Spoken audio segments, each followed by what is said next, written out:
7 News at 10 starts right now. A Midland man gets drunk, gets into a fight at a bar, and threatens to bring a gun back to the place. Was he arrested? No. And it might be because he was a Midland police officer. Tonight in our CBS 7 I-Team investigation, Bo Berman shows us exactly how this whole thing played out and asks the question, was this special treatment? This story never made the news when it happened last year. In fact, we never would have known about it if it weren't for a tip from a Midland police officer. You see it every weekend all around the country. The beer's flowing, martinis in hand, and everyone's having a good time. That was the scene on January 1st, 2010, as patrons rang in the new year at the Ranch Bar in Midland. Midland police officer Aaron Trevino was there off duty in plain clothes, drinking with 2 female friends. The group was celebrating New Year's Eve until witnesses say Trevino thought another man was flirting with one of the women, and a fight broke out.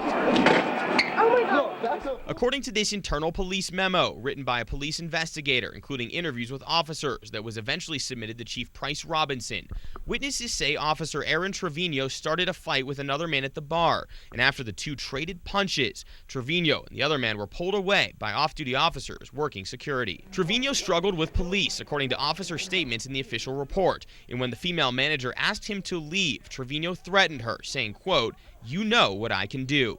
According to the report, Trevino was kicked out of the club by the MPD officers working security. The report says he then made a series of phone calls that led to one officer leaving a burglary call so they could attend to Trevino. In the report, officers tell the investigator that Trevino told another officer he was going home to get his gun. At that time, officers attended to Trevino at his apartment complex, where he was a courtesy officer. There, police say Trevino was extremely intoxicated, using profane language, calling on-duty officers and threatening that he would go back to the bar and start shooting. According to the report, Officer Zachary Chesworth said that by speaking with Trevino, he could tell he was extremely intoxicated. Chesworth called Sergeant Joe Moeller and informed him of Officer Trevino's threats. Officer Chesworth then stated in the report that due to Officer Trevino's intoxication and being so irate, Chesworth was unsure if Officer Trevino was actually going to follow through with the threats. The report says Trevino threw a glass across the room and was crying hysterically, even saying that the officers who didn't back him up could die.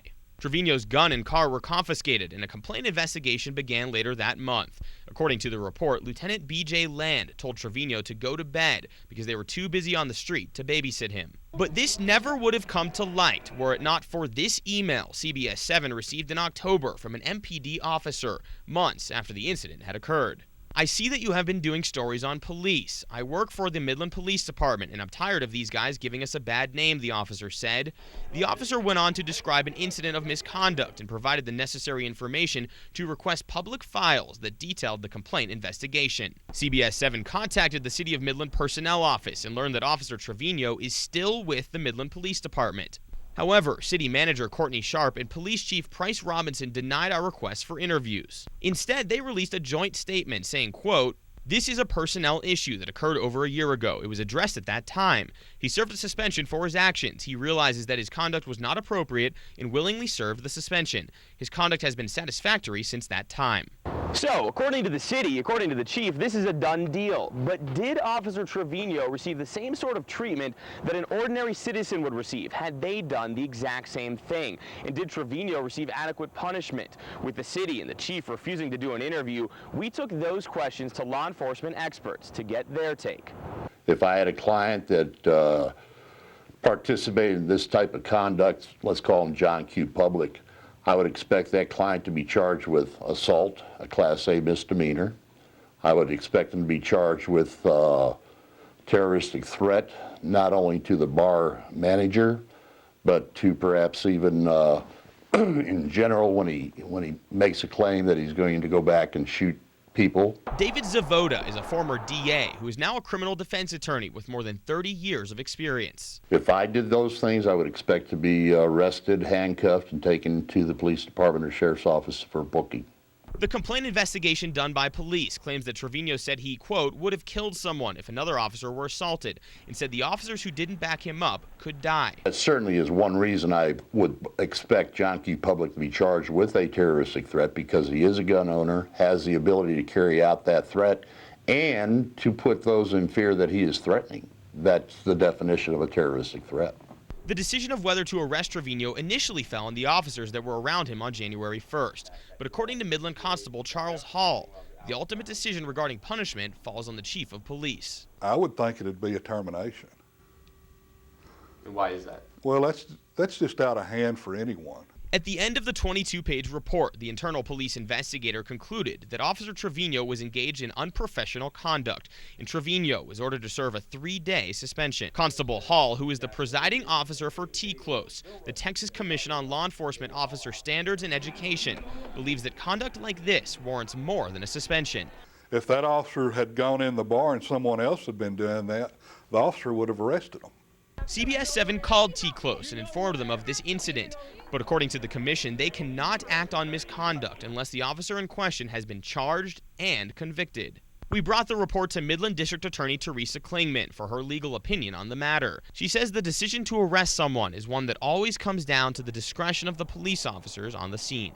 Throughout the course of the entire incident with Officer Trevino, he was off duty. It was New Year's Eve. And when you go through a case like this, you have to analyze it in the totality of the circumstances. Officers were there. He wasn't a danger to himself or others. They made sure that he didn't have access to his weapons. They made sure that he was, shall we say, in for the night. Again, they utilized their discretion. I can't tell you how many times every single day officers have to use their discretion. Could they have made an arrest if they felt like it was warranted? Yes. Coming up tomorrow night in part 2 of our CBS 7 I-Team investigation, a Midland City Councilwoman shares her concerns about what happened and how she thinks incidents like this can be prevented. Reporting in the studio, Bo Berman, CBS 7 News. Bo, thanks very much. We contacted Chief Price Robinson and City Manager Courtney Sharp to request on-camera interviews. Our requests were turned down, but in a Midland Reporter-Telegram article released today, Chief Robinson shared his thoughts on Officer Trevino's actions. Robinson is quoted as saying, yes, he made a mistake, but he was remorseful and took his punishment willingly. We've moved on, and his conduct hasn't been an issue for the past 13 months. Chief Robinson never agreed to an interview on or off camera with CBS 7. We also made several attempts to contact Officer Trevino, but our calls were not returned. Last night we told you how an off-duty Midland police officer got drunk, got into a bar fight, and threatened to return with his gun and start shooting. The officer received a 3-day suspension but was never charged with a crime. Tonight, CBS 7's Bo Berman talks with a Midland City Council member about her concerns and asks the Midland District Attorney whether this officer should have been arrested. Bo?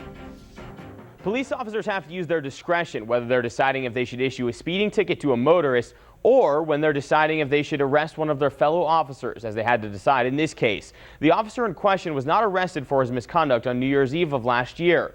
Some people say that concerns them, while others say it was the right decision. When Midland City Councilwoman Vicki Haley learned of a Midland police officer's misconduct on New Year's Eve 2010, she was appalled. In fact, she's even going as far as to question the officer screening process at the Midland Police Department. I don't want this to look like a bad mark on all the police officers, because we do have some good men.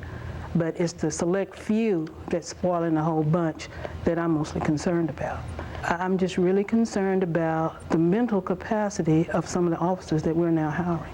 Haley's concern is sparked by the actions of Midland police officer Aaron Trevino. The officer got very drunk, became involved in a fight at the Ranch Bar in Midland, threatened the bar manager, and after he was kicked out, threatened to go back to the bar with his gun and start shooting. He even said that some of his fellow officers could die. These facts all come from an internal police department memo filed as part of an investigation into the events that night. The memo was written by an MPD sergeant and included interviews with police officers who were on the scene. The report was eventually provided to Police Chief Price Robinson. But this incident was never publicly reported, and it would have never surfaced were it not for an email sent to CBS 7 by a Midland police officer. The officer provided information needed to request the public report that details the incident. After considering the 22-page report, including sections where Officer Trevino is described as extremely intoxicated, using profane language, and causing a commotion at his apartment complex, Trevino was ordered to serve a 3-day suspension for, quote,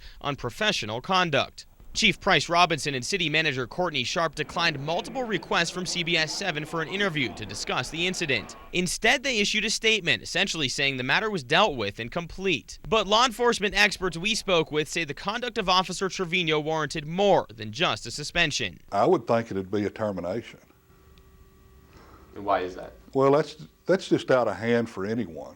I mean, if that officer had gone in the bar and someone else had been doing that, the officer would have arrested him.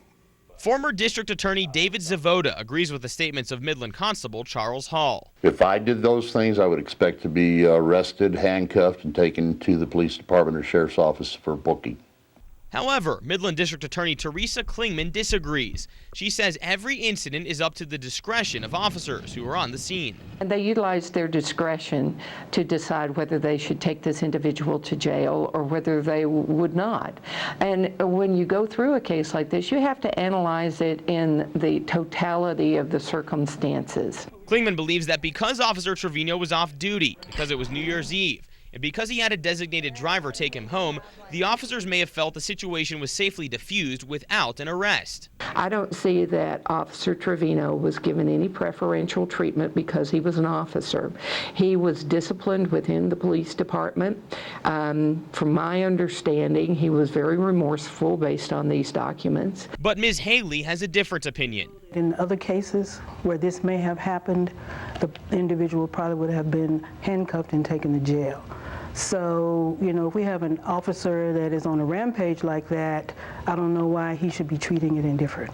Haley's feelings are so strong, she believes a more stringent officer screening process should be considered. I don't know what our procedures are of hiring personnel, but I really think that there should maybe be some type of mental test or whatever's in place to kind of prevent this from happening in the future, because it shows a direct reflection on the council as to the type of men that we're letting out there police our streets. But the city council can't make that call on their own. We leave that responsibility to the city manager. He is the one that hires the police chief, who in turn hire, I guess, the cadets. And I know that we need officers, but it's quality that I believe that we're looking for instead of quantity.